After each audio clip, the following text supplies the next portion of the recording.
Hello, everyone. I'm the Bodacious Cowboy with my co-host, Kristy Knichel. Are you ready for a special edition of the Storytelling Chronicles? We are. Let's go. Look out!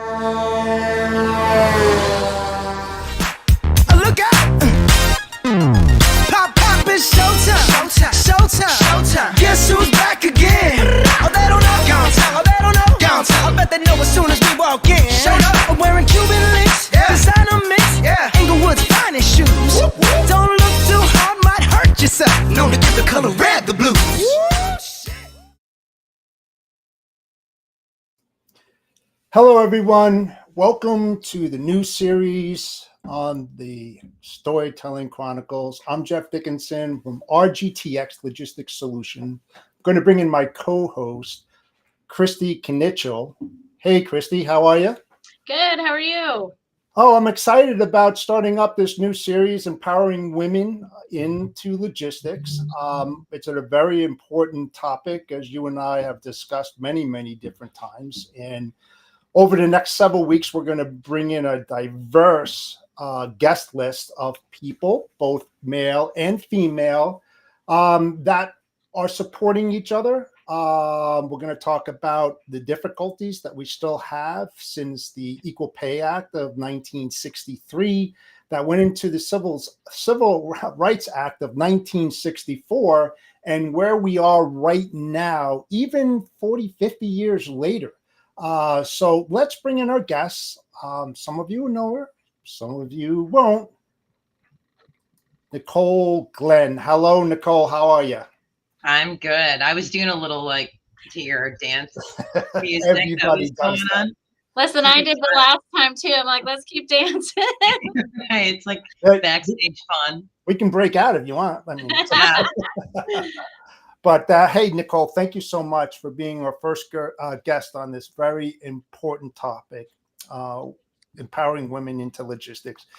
You were on my show about 11 months ago when we first started this, and I definitely wanted to have you come back on. For those of you who do not know who Nicole is, I'll be surprised who doesn't, but just tell them a little bit about yourself and your business. Sure. So I've been in transportation logistics since the year 2000. So I'm dating myself. I have been really in every seat within logistics. The only thing I haven't really got into is what Kristy's business does on the intermodal side. But I started my own business in 2017. And in that, I've come across many different people that have lifted me, mentored me, inspired me. And so I love the idea of giving back to our community of just people in general and how to thrive, learn, and grow in their spaces. And so I started a podcast myself called Ladies Leadership Coalition alongside Kristy and a total of 5 awesome women that come and be as vulnerable as we can to really show people those obstacles, what they have to overcome and what we have overcome to help motivate and inspire them. But my everyday job is being the CEO of Candor Expedite, which is focused on expedited ground, air, multimodal type of movements. So we are developing and growing a company that's focused all on turning our customers into heroes by helping them with their chaotic shipments. So thank you for having me here. Oh, yeah, absolutely. And Kristy, for those who don't know who you are, as my co-host, please tell everybody about yourself and your business. Absolutely. So Kristy Knichel, I'm the CEO of Knichel Logistics. I am in my 26th year in the business.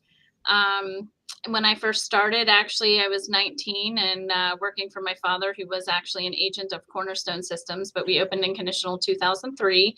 So we're in our 21st year in business, which is awesome. We specialize in intermodal. We also have full truckload and LTL as well, but want to continue to build the company up to a really big size. I feel like there's not many women in this space that have the opportunity to do that. And I want to be one of those women alongside Nicole and many other women that are out there building these businesses in a very tough male dominated, industry. So, like Nicole mentioned about being on the LLC, I mean, it's really important for me to give back to women and people in general. But especially helping people not make the mistakes I made along the way, because I had a very challenging upbringing within the business. And I wish I could have reached out sooner and had a lot of these networks that I have now a long time ago, but I'm here today and I just want to continue to share. Awesome. Awesome. Let's just touch base on that just a tad. Nicole, you'll be first on this. How difficult was it starting up a woman-owned business? What kind of barriers and obstacles did you personally have to either go through or jump over? Because I know it wasn't easy. And I know that Kristy helped you along the way, and that Still buddy does. system. Yes. There you go. That Mhm. buddy system, how important it is for women to support other women, as well as males supporting women in the industry to help lift them up. Well, I feel like I could talk forever on really all those things, but The floor is getting yours. into this space, it was kind of like you have your blinders on, right? So you're starting a business and you are just grinding, trying to get everything to go. So now when I look back and I reflect at some of the things that I had to overcome as obstacles, I'm I'm surprised I didn't really see them at the time. I know that sounds so funny, but I was just, again, those blinders on, trying to do whatever I could. And now I can look back and go, holy cow, I didn't even really take note of that as it was happening. So I think for me, the hardest part was, first of all, I was a small business. I was a bootstrap business, right? So everything was based upon what I had to bring to the table, funding wise. And so we had to do like, a slow type of growth, right? But then when I started realizing that I needed to find talent and people who would come alongside of me on this journey to really help me build my business, it was a struggle. Even as I was building my network, I would talk to people and go, hey, can we have a networking call? Tell me about you. I would love to see if you would be interested in joining me. And I don't know now if it was more so, I'm sure it was both, really, Jeff. It was a small business Mhm. that, again, I have all these visions, but I needed people to help me execute. And then I don't know if it's the woman factor. Like maybe it was a little daunting for someone to leave a big, huge brokerage firm, where it's the frat parties and the, kegerators and all of that, to really dive in and build a business. So What kind of pushback did you get? it wasn't really pushback. It was more of like, I'm not interested. So that's why I didn't really see it as an obstacle. Mhm. I tell this story often. I went, you know what? I'm going to bring a bunch of women on my team. And so I went through my LinkedIn, and I was in Chicago at the time. So I reached out to every single female that I had within logistics in Chicago. There was over 100 people, and I had 3 people respond back to me at all. And I was going, I would love to talk to you. I'm trying to lift and bring women into my company. I had 3 people get back to me total. One of them even ghosted me on the interview, and the other 2 were like, thanks so much, but you're so small. So I was like, oh, I was really, that like hit me, like, not my ego, but it hurt my heart that, Let women, me ask you a question. Let me just interrupt you there. You mentioned that you reached out to 4 women. no, 100, 100. over 100 women. Okay, so over Yeah. 100 women. Now I've got to ask you the pressing question. Why didn't you reach out to a male? Oh, I did. You did. But Okay. I was just going, because I kept hitting these kind of wall blockers, like you're too small, Right. type deal. So I was like, maybe if I change my emphasis, because I did come from a company that lifted and empowered women, and we had That's a good. all female like leadership team, not intentional, it just happened, right? Right. So it was like, this would be great if I kind of replicated that and try to like, find those women that needed that opportunity. Maybe they're not heard at where they are, or the culture was hard for them and they couldn't navigate that. I was like, I can do that. I can bring that to light for people in a positive way at my company. So this was just an exercise, right? Me going, because I have tried to do everything I could. I'm like, maybe I'll focus and then I'll find my tribe. And I couldn't. It was like not happening at that point in time. It's dramatically changed since then, due to talking to other people and continually working and building out the company. but that was a huge one. And I'm even having some now. I'm learning the whole funding side of things, because we've gotten to a point where we have some really interesting technology that is being put into the transportation space on the refrigerated side. And I'm just in that spot where I'm going, okay, I know enough to be dangerous, but I need to really get out there and like be vulnerable and see what I need to do. And I had my first investor conversation. I don't know if I told you this, Kristy. I felt like I was on a really bad date.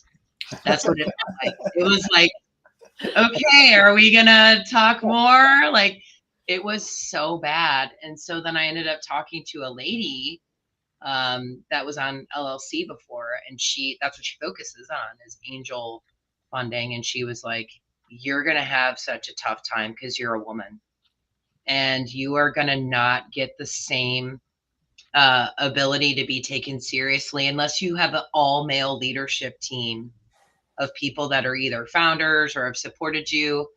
And I was like, well, I'm screwed because I have a COO that's male, but we have a very dominant female leadership team. And it's just happened. Yeah.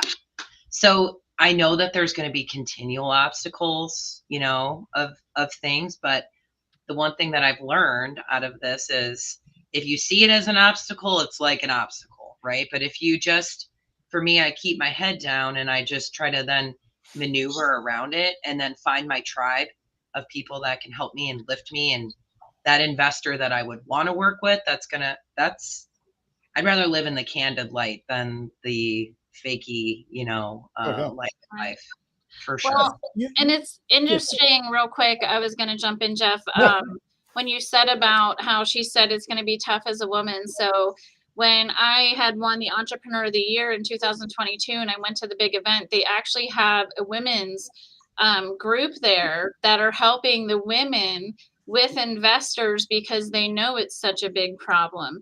And I thought that was so eye-opening and interesting to even why, I still don't even understand that, to be quite honest, but they literally built this community of women that were under a certain revenue number, but to help them and have them be around investors that they bring into those events so that they can at least kind of get in that pool of investors. And I don't know, it just blows my mind that this is still a problem. Yeah, something, now I know Nicole's got an intuitive nature, so I don't think that you said, okay, and accepted it for what she told you about. It's going to be tough. You pried her, didn't you? Didn't you ask her why? Like what were the stumbling blocks and stuff? Oh, for sure.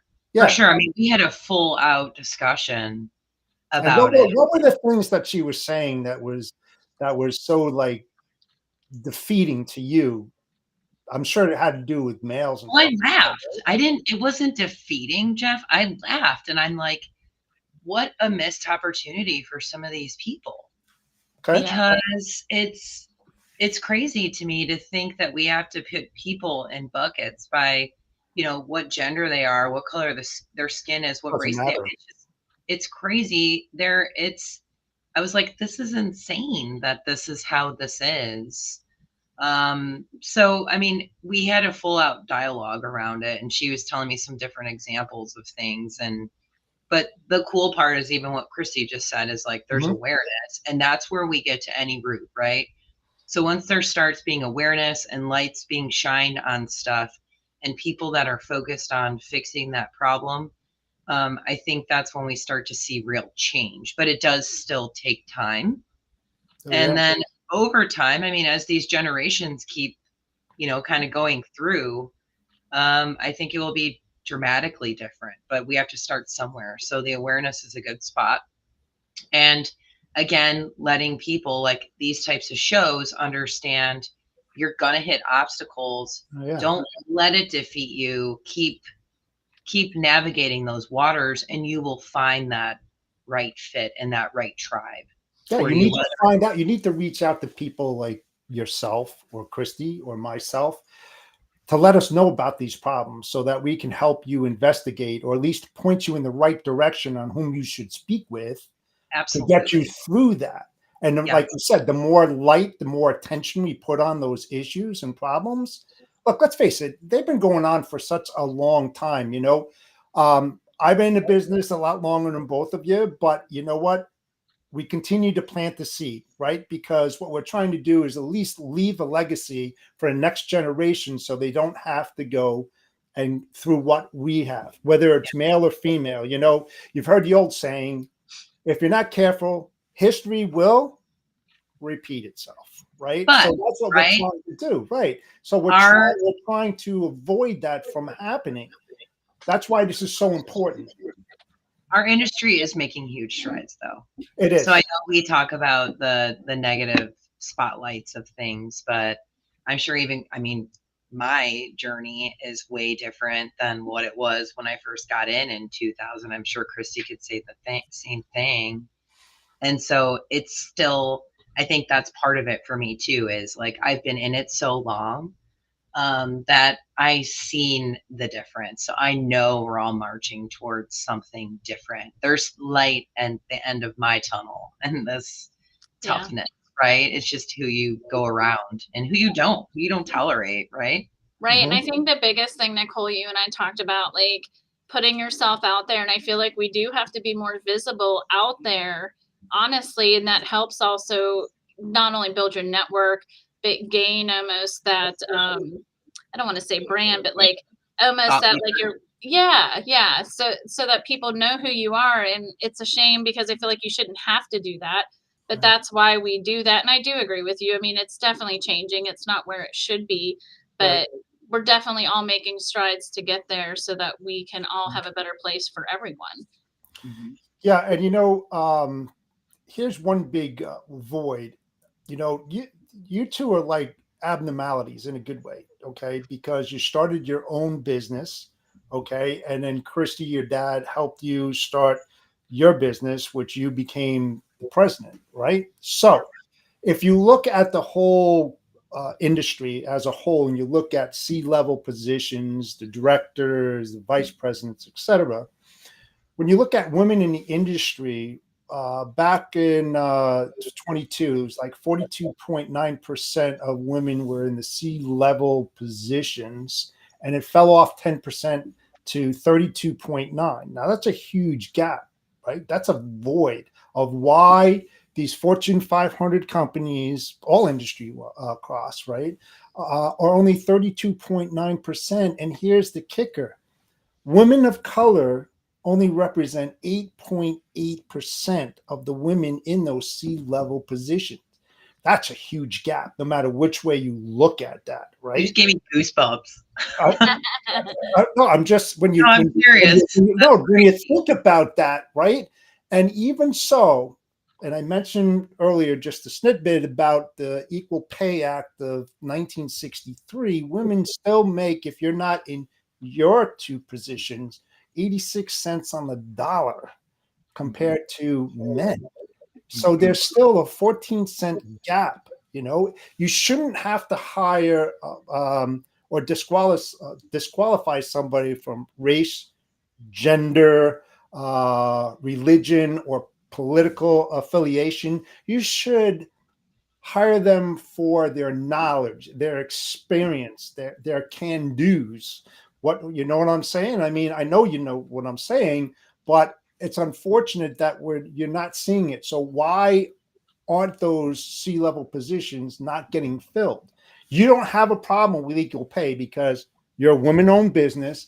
You have women that work for you, and I'm sure across the board, everybody is equally paid for a same position. Whether you're a female in that position or a male in that position, you're getting equal pay. But it's Yep. not true across the industry, unfortunately.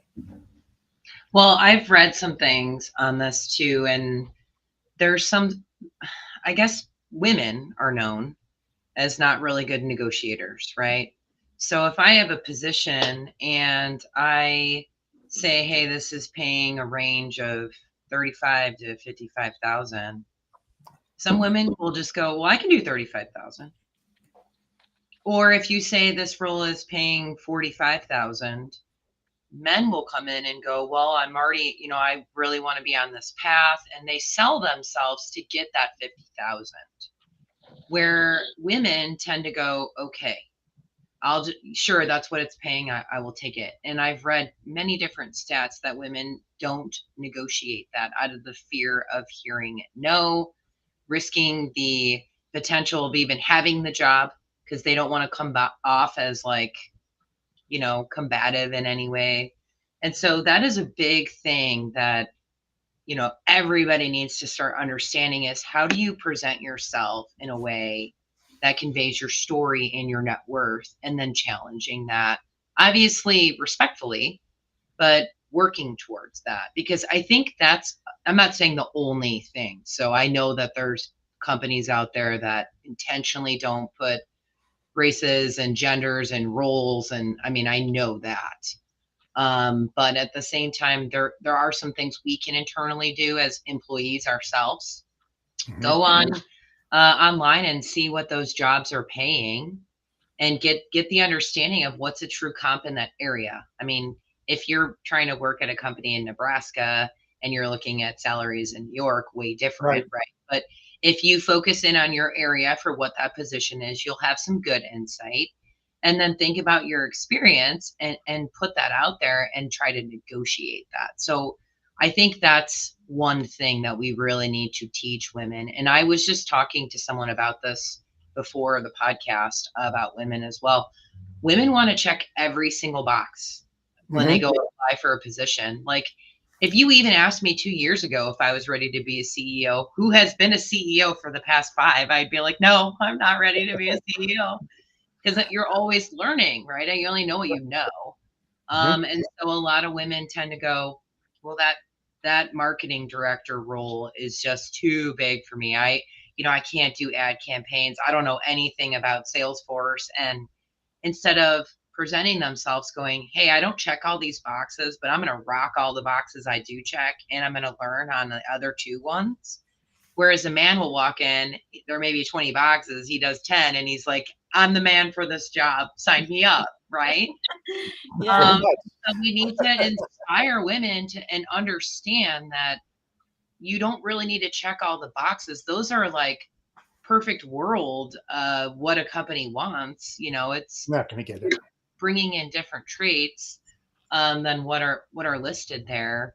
But I think we also need, as company owners and people who are in the industry, need to start sponsoring, being diverse in who we're sponsoring inside of our companies. So I had my CEO in here before we even had this got on here, and I'm sponsoring a male in my company, and I'm going, hey, I've worked with this male and he's done this, and I know you're relatively new to the company and you haven't seen this and this. So I am these people's voices and I'm their advocates behind the scenes. And I think that we need to make sure that sponsorship is balanced, right? So I am sponsoring our young people, our older people, it depends on the person on why I'm sponsoring them as an advocate for them within the company. So I think we need a lot more of that so we can get more women at the leadership seats and more people of color at the leadership seats. I think that's important that we take that and kind of have to drag some of those people along with us because they're so humble that they might not ask for it. Yeah. And I don't know, I'm going to take like a different path on this. I'm curious, first of all, I believe that it's training. Number one, and why these women aren't good negotiators, because where they came from, they probably didn't come from a woman-owned business, that they didn't get that support that they needed, probably male dominance, and they didn't spend the equal amount of time with them as they would with their male counterparts. So when they go into a job or a job interview and they're talking to human resource BP, if it's a male, maybe they would feel a little standoffish and not wanting to get into a verbal argument to basically prove that she's worth that value compared to a woman HRBP that's interviewing. I want to get Kristy. What is your thought about that? Do you think that's a true statement? Oh yeah, I mean, I think that that's a big part of it is being aware. who you're around. I mean, I can tell you, like, working for my father was very intimidating, and people didn't want to ask him anything. I didn't even ask him for a raise for 20 years, to be quite honest. So I think at the end of the day, like, I think educating is really educating, training, and bringing confidence into the situation with women. And, there's also some men that have worked for me too that are very quiet. But at the end of the day, a lot of it too is doing the education behind the scenes, like Nicole mentioned too. Know the market, know what the role is. It's not the title. We talk about that all the time. It's what the job function is too. Understanding it, knowing what you've done. My sister just went through this at a company she's at. And one of the things she just said to me the other day is she wants to ask for an increase and was asking me for my advice. And the first thing I said is, I know what your job role is, and you're doing like 4 things outside of that. You need to start keeping track of the things that you're actually doing that go above and beyond or outside that role, so that you do get recognized for it. And it's interesting because they told her, yes, we do know you're doing all these things, but I feel like if someone's not confident to bring it up, they're not going to just tell you. And it was a male that she had to talk to where she felt more comfortable. She told me talking to her direct report, which is a female. So I think there's another problem there too, right? Is just building that confidence up to be able to talk to whoever that is, and know, what your worth is, and understanding. Yeah, and so want to bring in my sponsor, Dale Prax, from Freight Validate. He is sponsoring all the episodes for women empowerment, and I appreciate it. So let me just share this with you. I think you'll learn a lot. Introducing Freight Validate, revolutionizing identity and compliance verification for shippers, brokers, and motor carriers with cutting-edge technology. Now, experience the power of voice-activated information retrieval with Siri and Alexa. Hey Siri, check Freight Validate. Sure, what's the MC number? 387211. The company Direct Expedite LLC is a broker and is freight validated. Company ownership has completed facial recognition verification. Basic company identity verification, risk assessment, and compliance info has been verified by freightvalidate.com. Please follow company protocols for additional safety and compliance vetting. For more information, please go to freightvalidate.com. But that's not all. We're excited to announce our new pricing plans. You can now get individual packages for as little as $15 per month. And here's the deal. Enter promo code SIRI15 and enjoy a whopping 50% off your monthly charge. Freight Validate ensures complete access to our state-of-the-art identity and compliance verification system. Speed, accuracy, and savings all in one package. Don't miss out. Upgrade to Freight Validate today. Fraud starts with fraud. It ends with Freight Validate.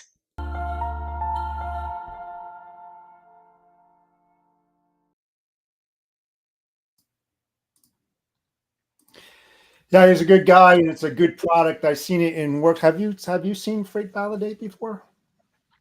No. I have not personally seen it. I've heard all about it, but we have not looked at it yet. So probably should do that. Yeah, no, it's definitely a good product. Dale is a supporter of the Carrier Broker Summit, the last one in Tampa that we were at, and also Kansas City. So check out his website and see if it works for you. It's a really good product. So where do we leave off? Where we were talking about? I know you were talking about your father being a really big disciplinarian. I think we had this talk once before. Yeah, very intimidating, because I think that's part of it. And I think I mentioned too that, like, I have a lot of women in my company as well, and I have a male that's running my company just like Nicole does. And John took women leadership coaching to better learn how to work with women. Women and men are so different that at the end of the day, I think we both bring different skill sets to the table in different ways. And it is about learning how to better work with each other, because we can all help each other get to that next level that we're trying to get to, instead of being afraid, to ask those questions or to try to move up within the company. It's not going to always work. I'm not going to sit here and be like, hey, you do these things and it's going to be this, sunshine out there and it's all going to be great. But there's different things that people can do to really gain the confidence to learn and educate yourself on what you need to do to bring to the table to try and get in those roles. Yeah. And, I want to go back to one thing about, the justification with your sister when asking for a raise. Now, I'll just use myself as a male and what I did way back in the day. But when it came to accountability, when you got your review, I used to have a Excel page that I would write down everything that I worked on with the date, who I spoke to, what the project was, and I would have a plethora of actionable things that I did over the quarter. And then I would present that for justification cause when I wanted to get more than what they're willing to give to me, and I think it's great for a woman to do the same thing, because you know what? It's a real shame that you have to justify every damn thing that you do in order to prove yourself worthy, right? And I think that's horrible, because a good leader is in the trenches with their troops, whether male or female, to see exactly what's going on. There shouldn't be any favoritism, but we all know that does happen. Unfortunately, there is business partnerships and then there's friendships, two entirely different things that should be separated and not be played out during the work day. It should be all business, and then after business, when everybody wants to relax, have a few cocktails, go out to dinner, whatever, that's fine. But you should, and I put a lot of emphasis on this, you should recognize a person for their contributions, their individual contributions. Don't sit in your office and do whatever you need to do. A good leader is always in the trenches, knowing exactly what everybody is doing, and especially with cross-training. I'm a firm believer that no matter what position that you have in an organization, everybody should learn everybody else's job, plain and simple. In case somebody happens to be out for any specific reason, it could be a snow day or they're sick as hell, whatever, at least you have somebody that could jump in their seat, depending upon on day, what needs to be done, and I think that's crucial. And that's why I always say training is the most valid thing in any kind of business that's out there. And you need to have process improvement plans as well as work instructions that you can base off your business from, especially with a women-owned business and women that are working in a business, that they need to justify their cause. I hate to say that. And they need to review those work instructions or process improvements more than often, and then make addendums to those work instructions and those process improvement plans to show results driven off the original document that was created over a specific time. And that will bring confidence to them too. So like, absolutely. Right. If you like that spreadsheet, I was thinking about that because I had a friend, she didn't know how to really write her resume because she's like, I'm just in accounting. I'm like, girl, you do so much stuff. Like, let's break this down. So I think if you wrote down all of those things that you did, I don't even think it's, you should, that should fill you up, right? That you can like go into that and be like, hey, look at all of these things. I'm ready for more. I'm ready for that next level. I'm ready for that raise.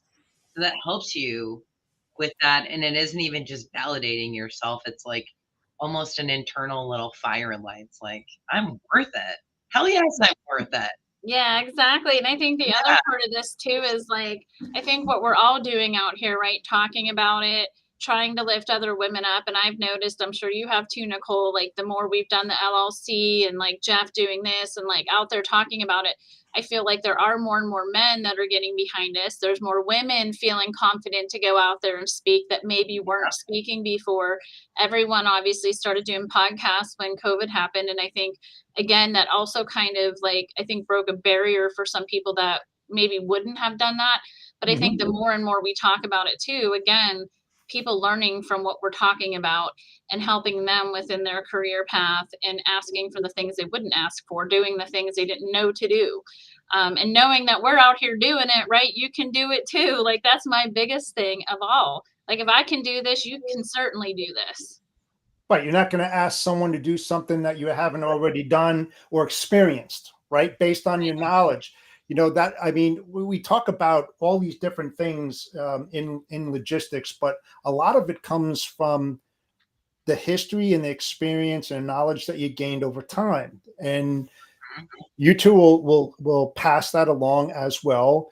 When women reach out, they need that help, and all of a sudden they talk about a specific subject that you already went through that they need help with, and that's what we need, that support, that lift that we've been talking about, and I think in a lot of areas, and correct me if I'm wrong, but I don't think that women know how to ask for help, and they really should.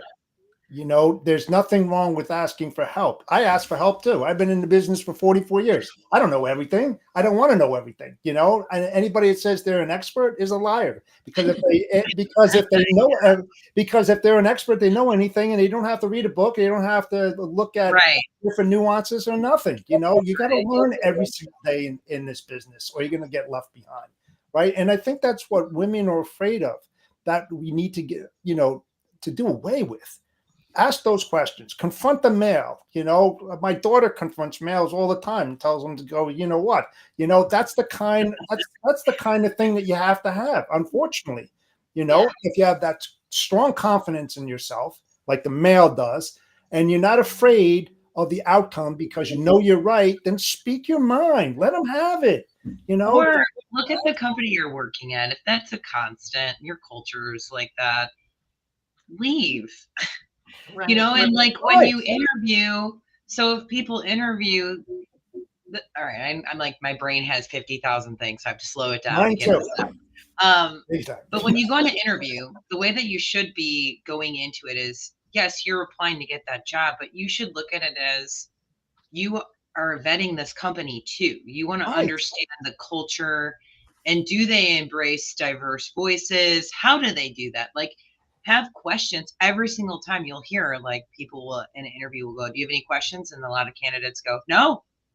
It's like, come in and ask those questions and go, how do you lift and embrace women? How do you do this? What is this like? What would this obstacle be like for me? And put it out there and make sure you're vetting the right company that actually has your back if you were to join it. I mean, 1,000%. And I've said this and preached this a lot. I said, what a great opportunity to interview the interviewer. It's like, here's your chance. Is this company going to fulfill all my needs, and will I be able to fulfill theirs? It's a two-way street. Just don't back off and just, listen and answer every question that he or she asks of you. Fire back. Ask those pertinent questions. You're talking about your career. Are they going to support you as a woman? And don't even be afraid to say, can I talk to another woman in your organization that's been here for 5 years? That's a really good ask, to be quite honest. It is. There's companies, and I'm not going to name any, but like that are very male dominated. Maybe have a few women, maybe one or two, to be quite honest. Some of them have those women reach out to me to talk to me to almost feel more comfortable. And I almost feel like, I think that's great for one, but for two, it's kind of like, obviously there's something missing there too, where maybe they're not feeling as comfortable, or there's something that they need to educate themselves on to make sure women feel comfortable coming into an environment like that. Mm-hmm. Because there's so many positions and jobs for women to do in logistics, and every sector that you can think of. There's just so many, and we just want to see more and more come into the fold, which we have, but continuing to go up the ladder and get into those C-suite levels. Yeah. And I'll level up one more thing. Guys out there, you may not like what I have to say, but get rid of the freaking ego. You don't need it. Okay. First of all, and I'll tell you why. Your brand, your image, and your reputation. All right. You treat a woman bad or disrespect, guess what? The word of mouth is the worst kind of engagement you want outside of your business.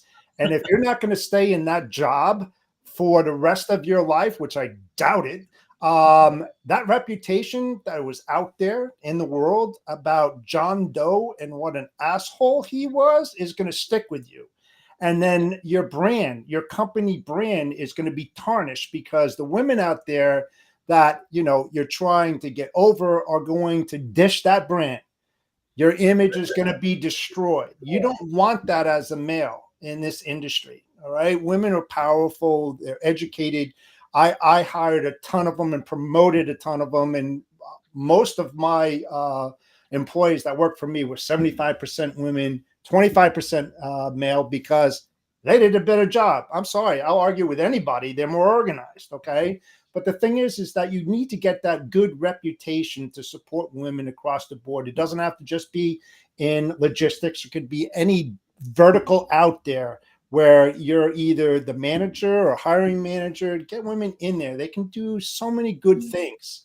You know, right. And there's statistics out there. I don't have the numbers in front of me. I wish I did, but that women definitely bring more to the bottom line for a profitability standpoint. And I think the men out there, if we can encourage you, and granted, I have a lot of men that I talk to about this, and kudos to them, but like, what can I do better to better the situation for women in my company or attract women to my company?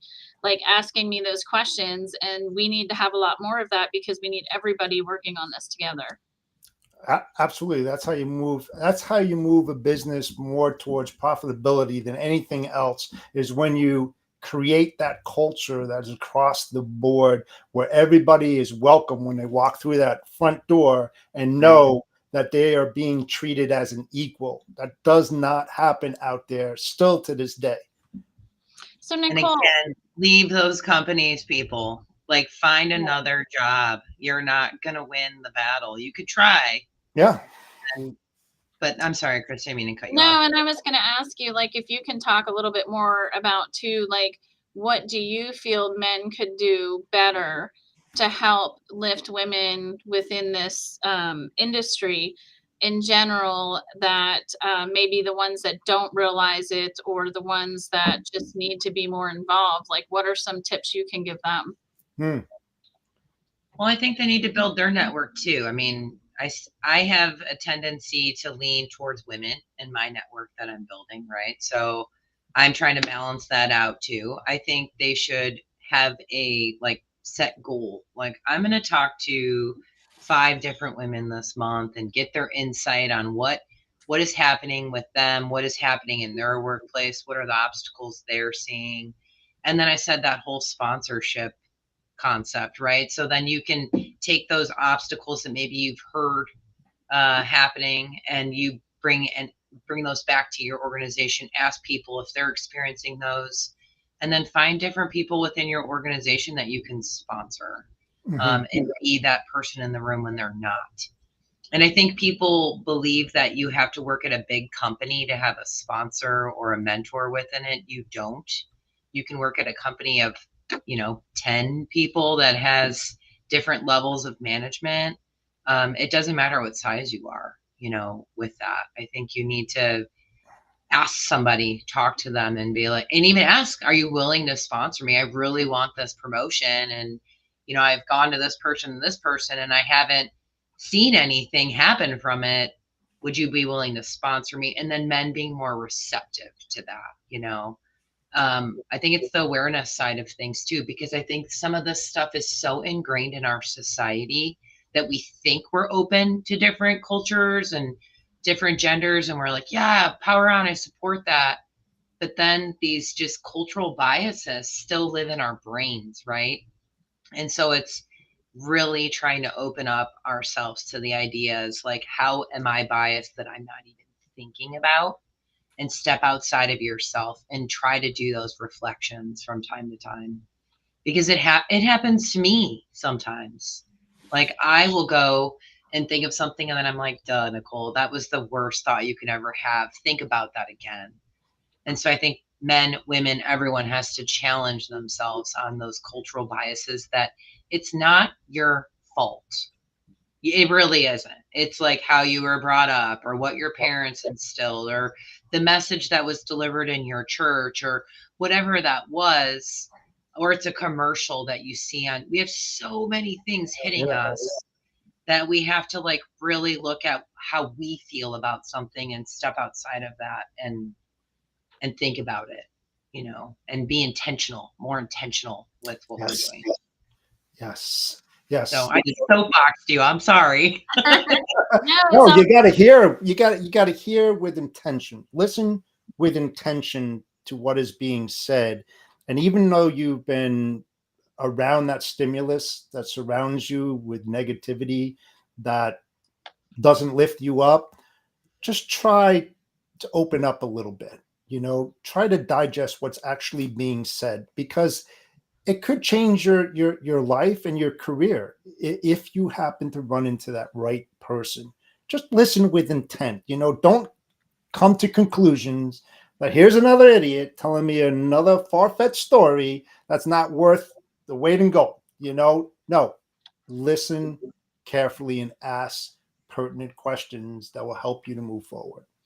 And one thing I want to add to this too is I had another person that I know in the industry reach out to me and say, hey, one of my customers reached out and he wanted to know what organizations or places I could send the women in my company to better like understand, get involved. I had one of my own customers that was a male ask me the same thing. And again, I challenge every male out there to reach out to women in the industry like myself and Nicole and other women out there and ask the questions. What can you do to make it a better place at your company or the company you work at?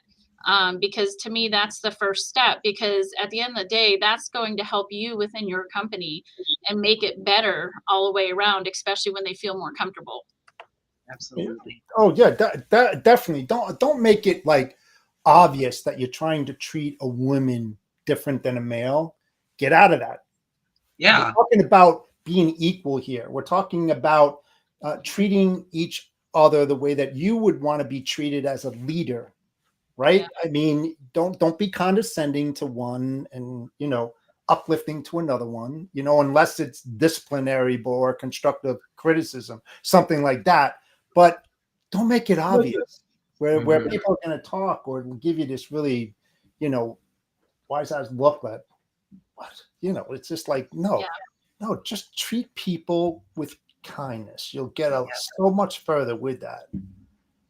Yeah, I and it's agree. like getting values across to your whole company in a sense, and making those changes so that everyone knows, like you said, everyone is equal here. Everyone has an equal opportunity, and working towards that goal is just important. And I think when that comes from the top down, or even if if you're in a company that needs to change, try to change it from the bottom up if possible. But, like Nicole said, when things don't change, then you need to move on and find a better company. But what we're trying to do is, it's not about who's better than the other. Let's all make it a better place for everyone at every company if we can. Sure.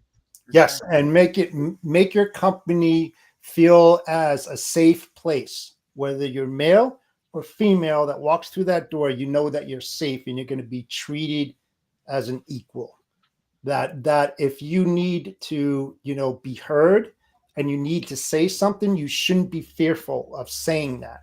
You should be able to express your feelings. A good leader has empathy, number one, and integrity, number two, that will help an individual grow within his or her company. Like I We said, listen with intent. we had we called it roundtable. So we have every month we have roundtable, and then we have our town hall in the quarter. Mhm. So roundtable, it was known, and I'm the one who created the concept. And I would literally tell people like, this is your safe space. So when you come to roundtable, you can express anything that you want, right? Yep. I also say, and I understand because there could be multiple people on a call on this roundtable. So I'm always like, if this is not the platform for you, please see your direct leader. And if that direct leader is what you're having an issue with conveying, go here, right? So it's letting people know really the chain of what they can do too if they have something that's pressing or bothering them. So that way they can get that off their chest, right? So they feel safe. Because you want to say every day you can come and knock on my door and like walk in here. Well, I'm busy a lot, right? So I want to say it's okay. Like, here's how you get to that safe place. So it's almost like when there's a fire, you have one of those crazy maps on your wall and it says go out this way, right? And Exactly, with so all the what arrow. yeah. And so what literally is saying like, here is when you have a fire, this is how you get to where you can get, and have that sense to be heard. And I think we need to do that because everybody operates different. So they need to know that that chain of what happens to do that. Absolutely. Absolutely. So closing statements, Kristy, I'll give it to you. Yeah, I mean, again, I hope everyone has learned a lot here listening to all of us talk. I think one of the biggest takeaways is really having those conversations, reaching out to people that maybe you feel uncomfortable reaching out to, whether, myself, Jeff, Nicole, whoever, reach out and ask the questions. What can I do? This is my situation. And, just know that you have a voice. You have to find a way to gain that confidence so that you can continue to build upon that where you're at. And if it's not working there, then get the confidence to leave. I know many people I've talked to where I've given them that confidence that they needed. I need some of that myself at times too. But at the end of the day, I mean, it works and it's contagious. So, but yeah, that's what I'll leave y'all with today. Awesome. And Nicole, tell everybody about those podcasts that you guys are running and where they could find it and how can they participate. Yes. So it is Ladies Leadership Coalition. You'll see it sometimes as LLC. You can search Ladies Leadership Coalition in YouTube. You'll see that. It's in Spotify. It's on Apple Podcast. We also have a LinkedIn page. This is a non-funded, non-sponsored, just content that we're putting out.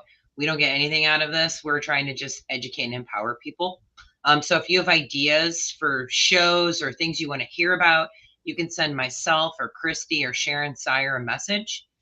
We'd be more than happy to dive into those topics. We did take a little break because it is really just 5 women that are running businesses. So we're back at it. I did my first interview today with Lisa Henshaw. She is the VP of HR for DAT. So that's going to come out on Friday. We're going to be doing a panel session here where you'll see all of us come together and talk about what's going on in the market. But hit me up. If you have something that you want to bring to light and need some insight on, let us know. We'd love to talk about it. And what day is that on? Is it every week? No. So we've been we're getting into the schedule again because, like I said, it's been holidays, New Year's, all this stuff. So now it's coming back on and we will have some how can I say this word? Regularity. There we go. Yeah. To it. So there will be an episode out this Friday with Lisa Henshaw. So those are our interview series where we talk to women and they tell us their obstacles on what they overcame to be in the roles they're in. They're very cool. And then, Kristy, do you know what panels scheduled for? Yeah, it's in March. I think it's the second week of March. So just watch out for it. We'll be posting that out there as well. And like Nicole said too, anyone wants to come on that show, reach out. I have a couple people that I'm waiting to get on the schedule as well. And we want to be able to highlight, empower, educate. I think it's just extremely important, and just watch out for it. Yeah, we have some great past episodes they can listen to on Spotify or Apple for sure. Awesome. So I really appreciate Nicole coming on today to shed some light on this very important topic. I wouldn't be surprised if we'll ask her to come back on later on as we continue our efforts to bring some light to empowering women into logistics and into any industry, actually, because what happens in logistics happens in all other verticals. It's not just to logistics. So if you liked what you heard today, please subscribe, like, share. The Storytelling Chronicles is on every single Monday at 2:30 p.m. Eastern Standard Time. We have a really good guest next week. So be on the outlook, continue to follow us, and I hope everybody enjoys the rest of your week. Take care now. Thank you. Thank you. Take care, guys. See ya.